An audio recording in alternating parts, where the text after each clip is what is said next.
3. Genesis chapter 35 from verses 1 to 3. Then God said to Jacob, "Go up to Bethel and settle there, and build an altar there to God, who appeared to you when you were fleeing from your brother Esau." So Jacob said to his household and to all who were with him, "Get rid of the foreign gods you have with you, and purify yourself and change your clothes. Then, then come, let us go up to Bethel, where I will build an altar to God, who answered me in the day of my distress, and who has been with me wherever I have gone." Let us look to God in prayer, please. Our Lord and our God, this is your word. And we ask now that you would open our eyes to behold wonderful things in your word this evening. We ask these things in Jesus' precious name. Amen.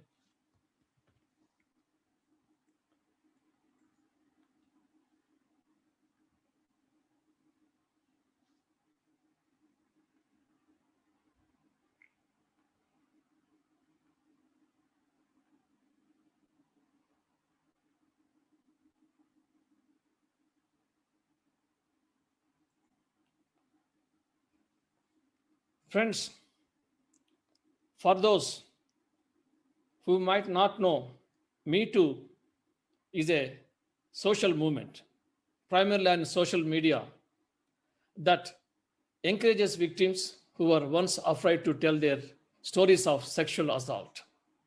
The Me Too movement has been exposing wrongdoers who have been, for a long time, got away with their abuses and giving away a voice to the victims. In our today's passage, Shechem, the ruler of the surrounding area, in the same way, the offenders in the Me Too movement saw what was not his, took it, and brought about what will be a heap of trouble on Jacob's family. It is shocking to see how the brutal and immortal vengeance Jacob's sons extracted against this whole town.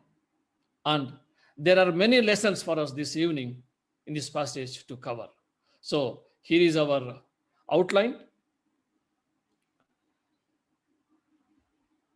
The falling into sin in Shechem, bearing sin before Bethel, separating sin to Edom. So you see today's outline, 3 divisions, 3 chapters. Falling into sin in Shechem. As Jacob's life drew towards its climax, we find Jacob facing a long series of personal crises, one right after another. The first crisis started when Jacob decided to settle his family near the Canaanite city of Shechem. Now Dinah, the daughter of Leah, had born to Jacob, went out to visit the woman of the land. Our scripture reading starts with Dinah. She went out to see the woman of the land, but this innocent act ended in a disaster. In a series of 3 quick verbs, what we see on the screen, we are told what happened next. When Shechem, son of Hamor the Hivite, the ruler of that area, saw her, he took her and he raped her. Dinah was seen. Dinah was taken. Next, Dinah was violated. Instead of seeing the women of the land, Dinah was seen by one of the men of the land, and not just any man. She was seen by Shechem, the son of the ruler of the city. So, let me remind you of how Jacob and Dinah got into this situation. As we looked at this last time, Jacob was not fully obedient to God. God's summons was to Bethel, but Jacob stopped at Shechem, which is hardly 32 kilometers short of Bethel. In doing this, Jacob showed only a half-hearted obedience to God and made compromises. As a result, we see the consequences of disobedience hit home for Jacob. Friends, half-hearted commitment is more dangerous to us than no commitment at all. It is not a matter of living here today, determined that you will live for Jesus. It is a decision that must be made every morning. And in every decision you make, this is a daily battle. The sooner we realize we are in the battle, the better. Now, we are in verses 3 to 4. His heart was drawn to Dinah, daughter of Jacob. He loved the young woman and spoke tenderly to her. And Shechem said to his father Hamor, "Get me this girl as my wife." The sudden lust, however, was transformed into love and tenderness. So Shechem asked his father to make the necessary arrangements that Dinah could be his wife. Now, the rest of the chapter tells us about 4 different reactions to the violation of Dinah. As we look at these reactions this evening, we are reminded that there is man's way and there is a God's way of dealing with sin. When Jacob heard that his daughter Dinah has been defiled, his sons were in the fields with his livestock, so he did nothing about it until they came home. When Jacob heard about the situation, he did nothing. But the word "so" in the second part of verse 5 suggests the idea of his inaction, that he was waiting to discuss it with his sons who are being in the field. Next comes Hamor. Then Shechem's father Hamor went out to talk with Jacob. The second reaction to the violation of the Dinah is that of Hamor and Shechem. But Hamor spoke with them, saying, "The soul of my son Shechem longs for your daughter. Please give her to him in marriage. Intermarry with us, give your daughters to us, and take our daughters for yourselves. Thus, you shall live with us, and the land shall be open before you. Live and trade in it, and acquire property in it." Look at verses 8 to 10. You will see 3 parts to that proposal. Hamor cannot change what has happened, but he can ensure that the future will be different.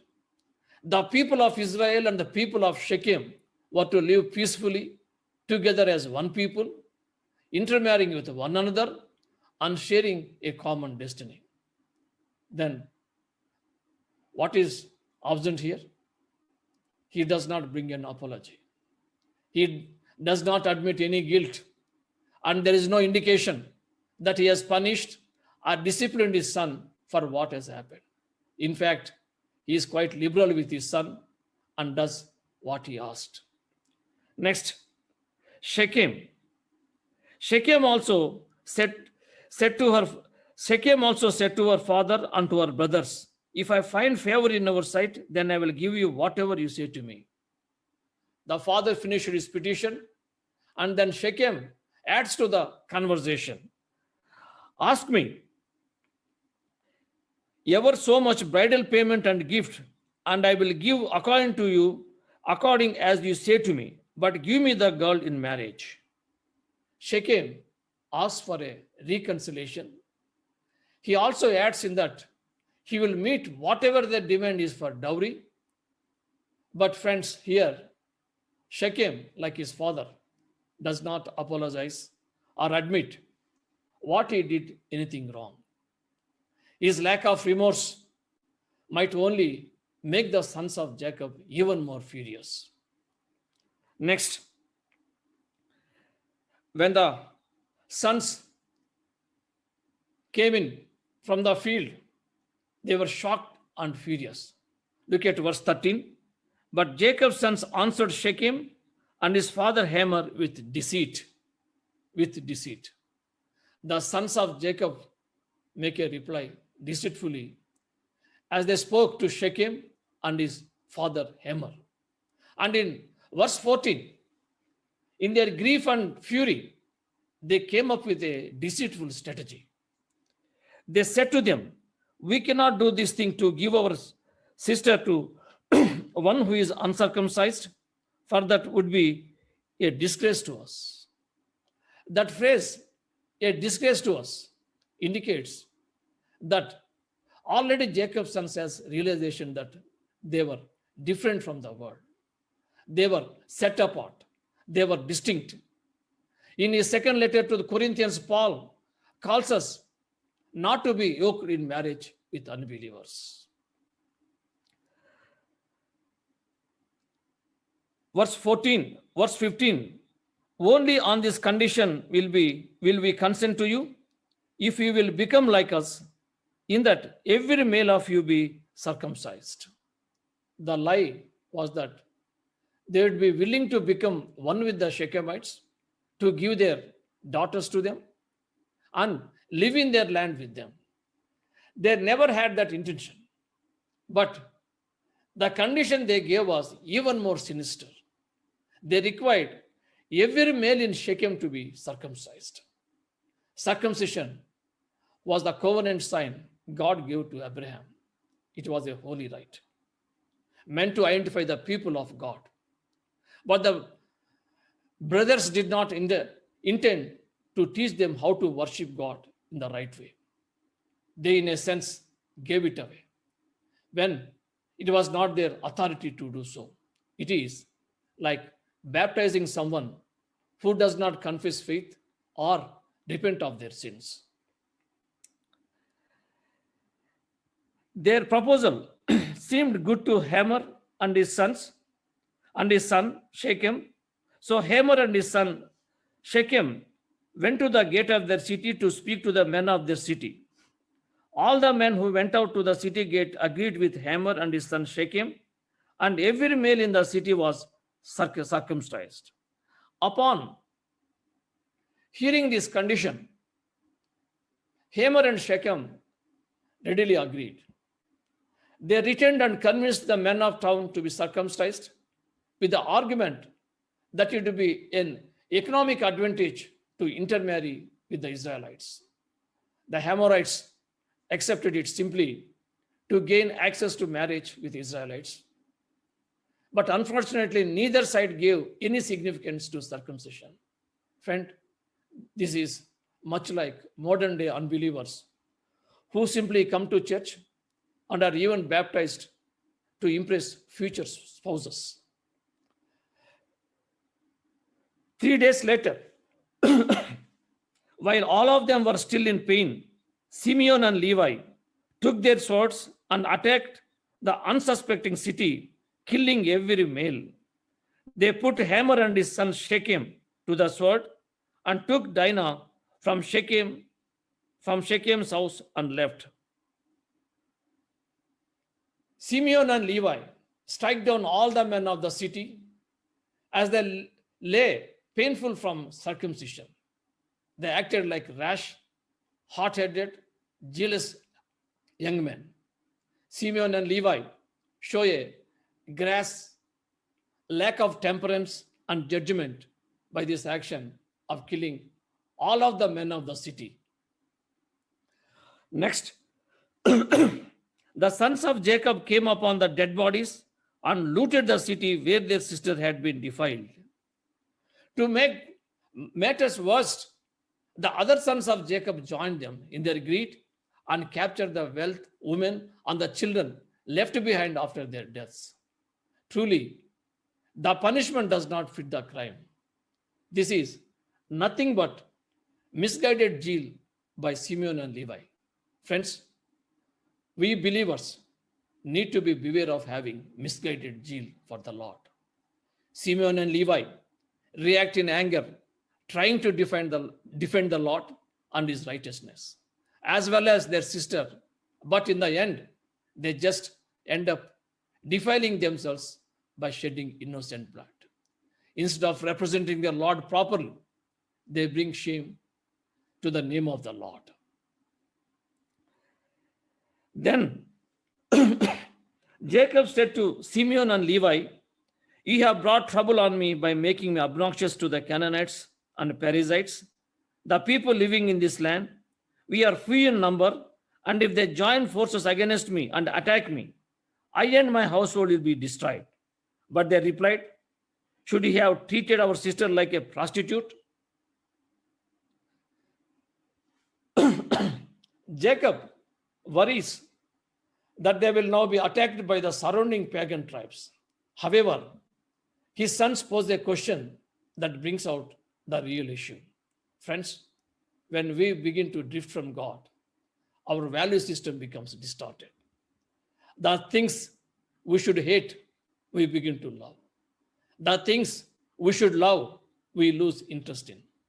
Notice in our text how evil becomes attractive. Dinah longs to visit the woman of the land. Shechem seems to see nothing wrong with taking Dinah. The sons of Jacob think nothing of destroying the entire community for the sin of the one man. Look at the common denominator here. The one constant is that these people are being led by their passions. Friend, it does not take us a much time to see that same thing taking place today in our society too. So here is our first principle. When we live without God, we become slaves of our passions.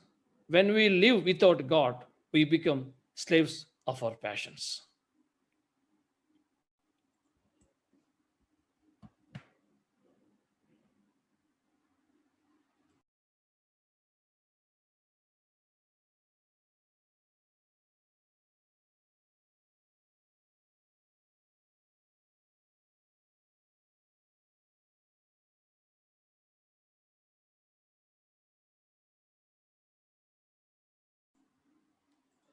So, dear brothers in Christ, good intentions do not justify sin. Shechem may have meant well, but he did what was wrong. Half-hearted commitment is more dangerous to us than no commitment at all. Jacob tried that and he failed. The real issue today is not what God is going to do about the violence around us. It is not about what God is going to do about the rampant immorality, but the question is personal. What will you allow God to do in your life? The wisest course of action is not to live without God. You must make time for prayer. You must make time for Bible study, and you must make time for worship. You must make Christ, not the television, the center of your home.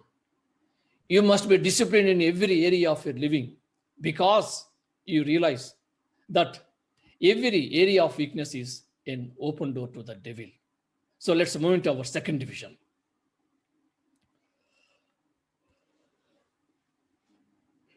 Bearing sin before Bethel.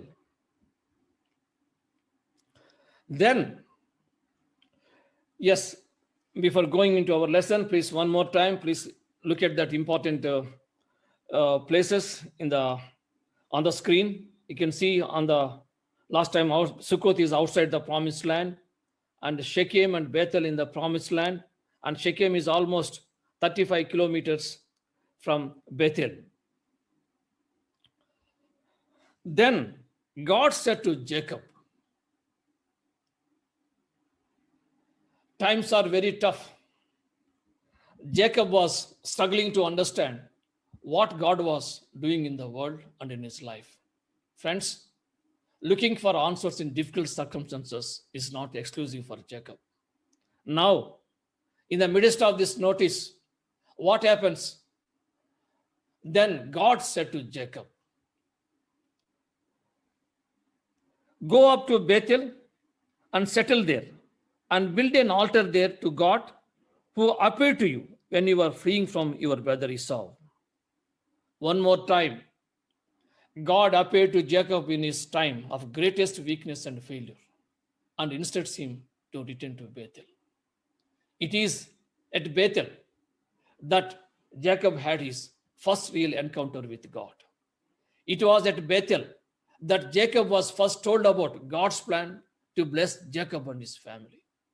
It was at Bethel that Jacob first built a monument to the Lord. So it is back to the Bethel that Jacob is told to go.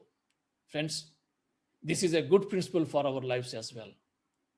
When we begin to feel overwhelmed by life, we need to return to the blessings on the place of the blessings in the past.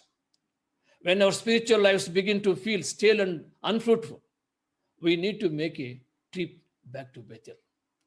It means getting back to active service for the Lord.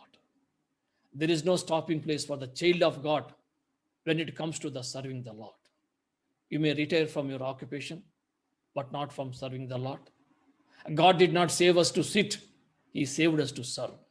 We need to get back to the Bethel. So, what happened?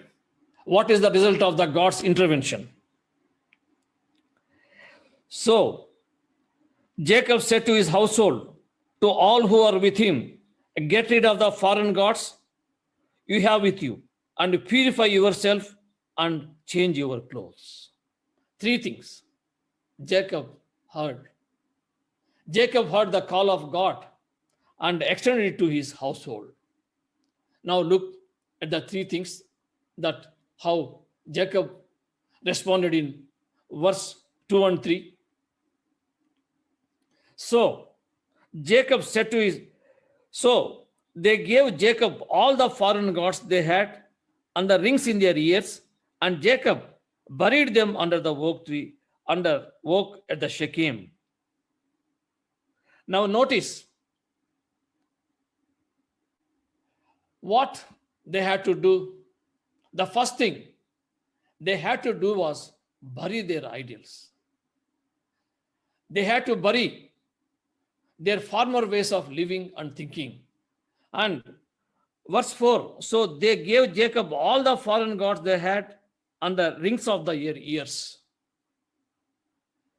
Friends, anything that takes our attention away from God, anything that causes us to give less devotion and worship to God, anything that has more influence to our life than God does, it is an idol.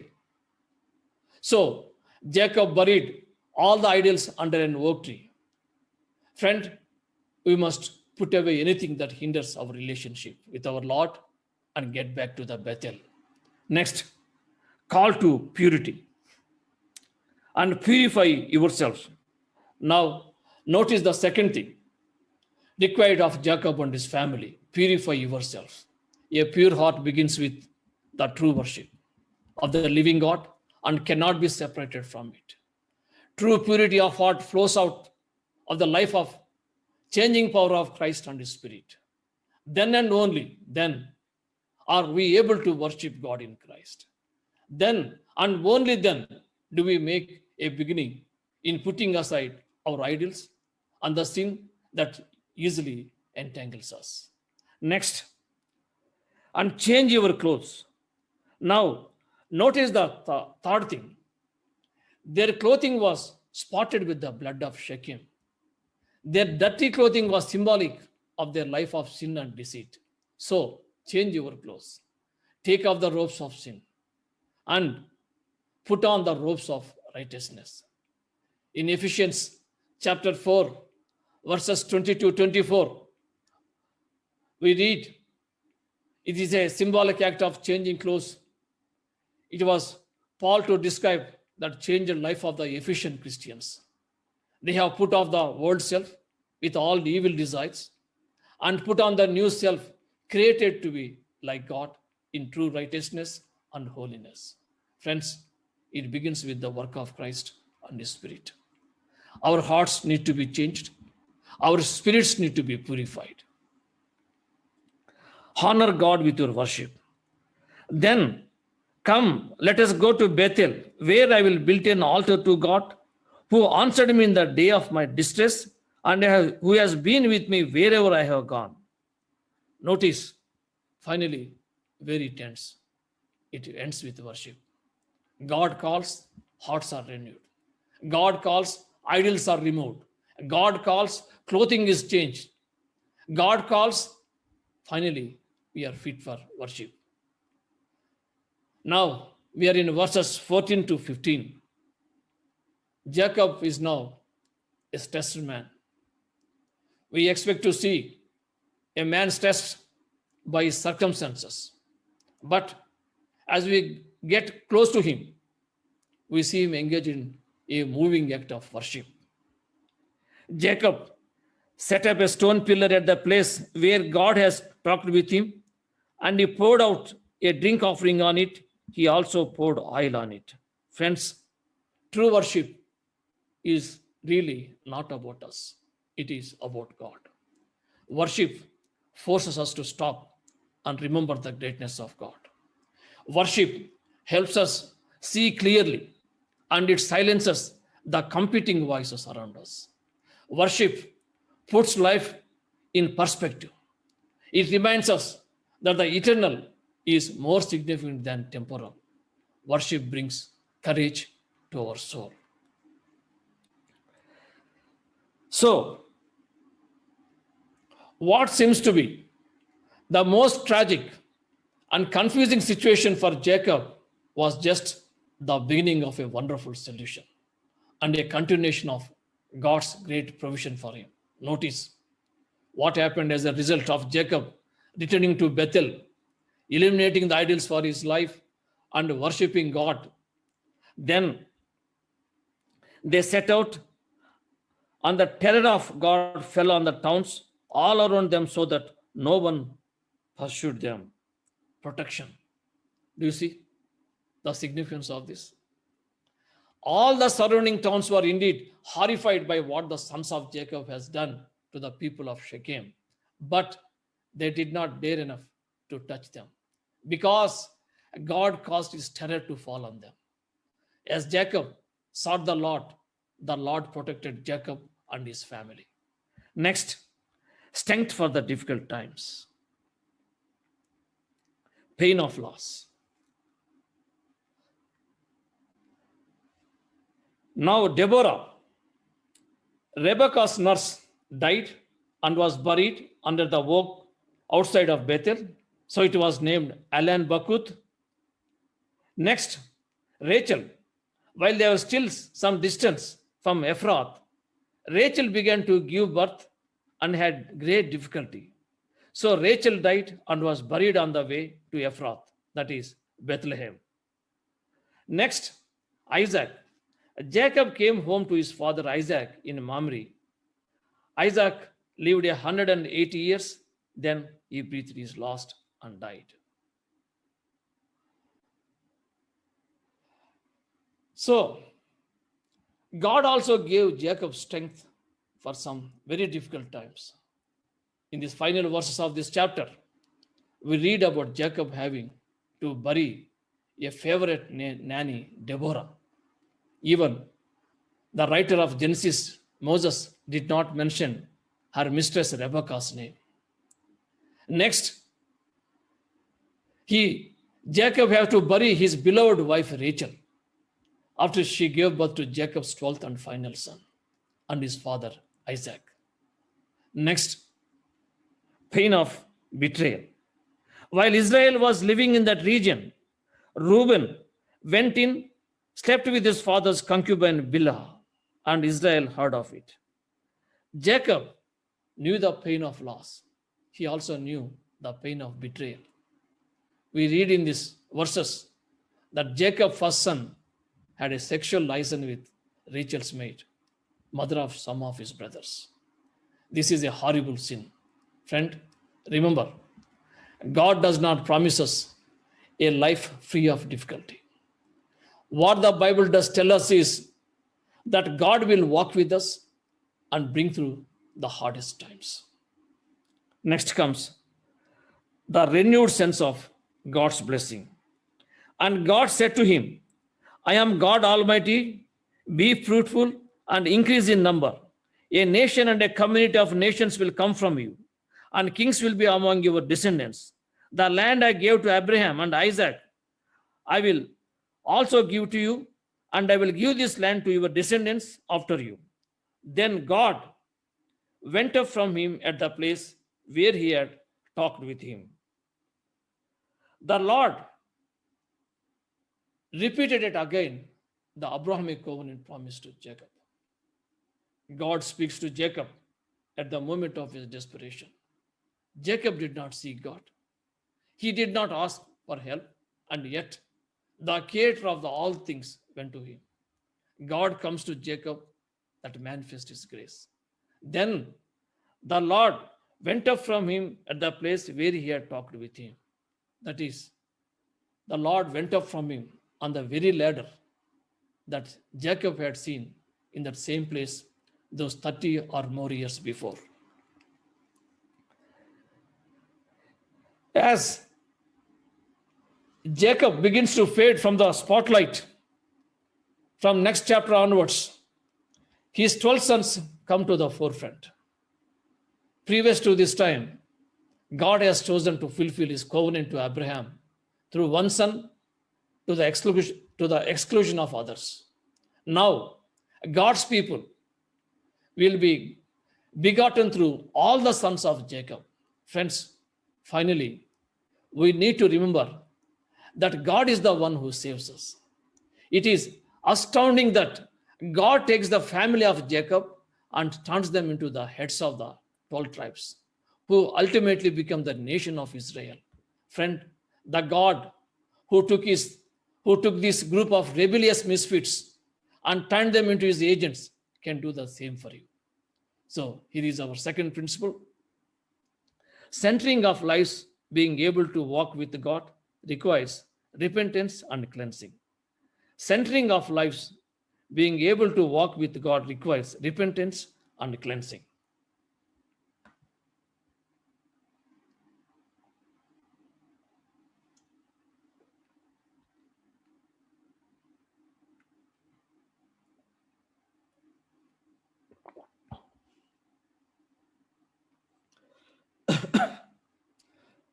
Dear beloved,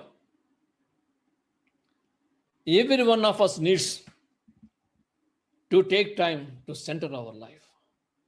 The centering of Jacob's life was valuable because it allowed him to know God's blessing with a new freshness.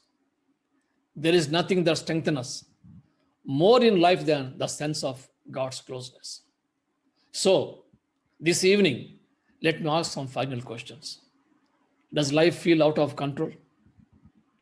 Do you feel like all you do is run from one thing to another? Do you feel that you are spiritually dry? Are you going through motions with no sense of joy? Are you in the midst of personal crisis? You view each day as a new battle, or view life as a burden you have to bear? If so, friend, take heart. You need to center your life. You need to return to your personal Bethel. You need to clean out the idols and garbage. And you need to seek the Lord. And wrapped up in the strong and wonderful arms of Jesus.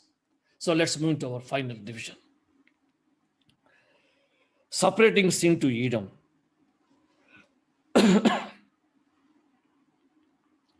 Now, this is the account of the family of Esau. Friends, we now come to the ninth set of 10 accounts that were listed in the book of Genesis. Now we are at the account of Esau. We have one more left in the chapter 37. This is the account of the family of Esau. So, chapter 36 lists the descendants of Esau, and there is no description of his life at times, but simply a record of his sons, daughters, and location of his descendants. And this chapter is broken down into 6 sections. The sections are as follows. Sons born in Canaan. Esau's descendants are recounted here. They were the children of Esau born to them while living in Canaan. Next, verse 6.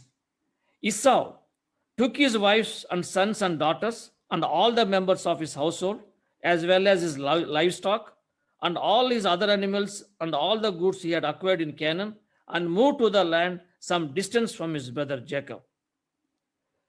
These verses stresses the physical blessings that came to Esau despite his sin and lack of faith. Thus was fulfilled the prophecy given to Rebekah that two nations and two people were within her womb. Friends, if God kept his promise for a faithless son of Isaac, we can be sure he will keep all the promises he has given to us through his son and our Savior, Lord Jesus. Next, their possessions were too great for them to remain together. The land where they were staying could not support them, both because of their livestock. Look, too, at the riches and the wealth given to Esau in a story that is reminiscent of Abraham and Lot.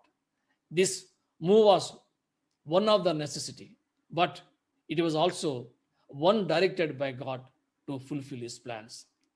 So Esau, that is Edom, settled in the hill country of Seir. Now notice that what Esau did, he moved outside of the promised land and settled in the hill country of Seir. Think about this.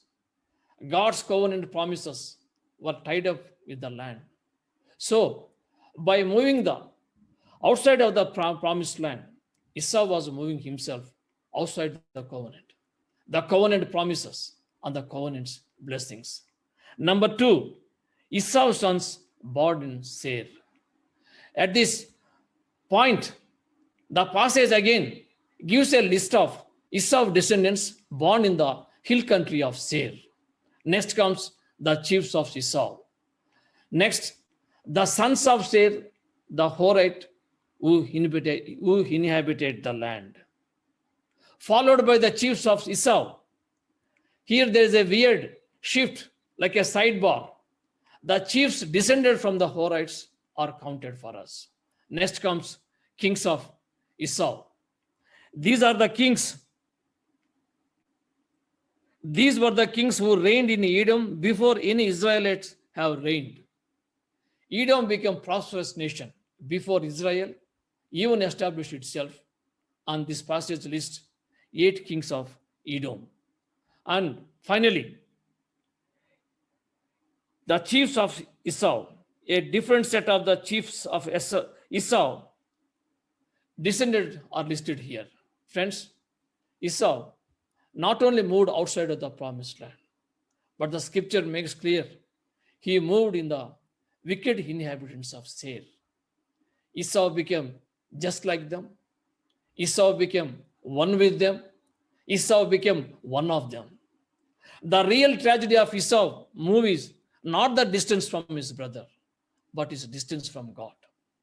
What really matters is recognition by God, not by this world.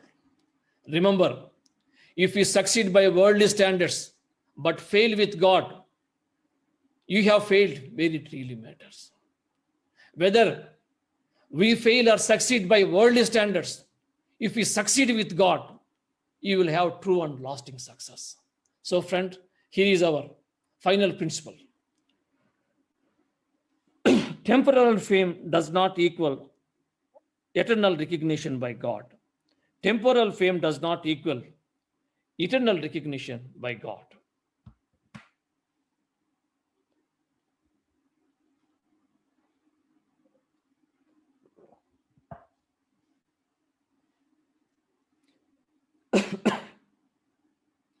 Dear friends, too often we measure human worth by riches and physical blessings.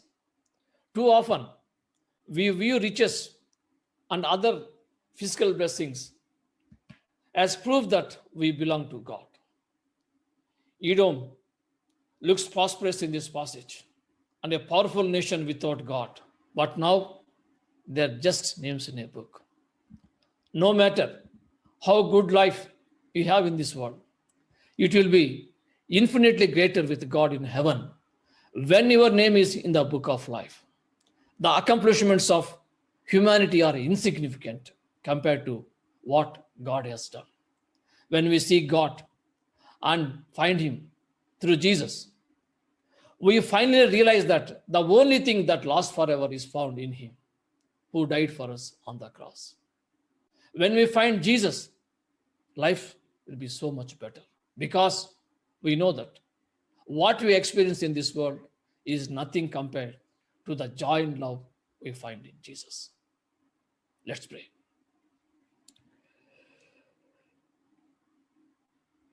Dear Heavenly Father, thank you for this wonderful passage. Lord, even as we read this passage and its sadness, we pray that you would convict us of the truthfulness of your word. You are holy, you are pure, and you are good. But your people are not yet. And so, Lord, we look to you and to you alone. Lead us and guide us. In Jesus' precious name I pray. Amen. Thank you, friends. So the class is ended. We are going to meet next week at the same time.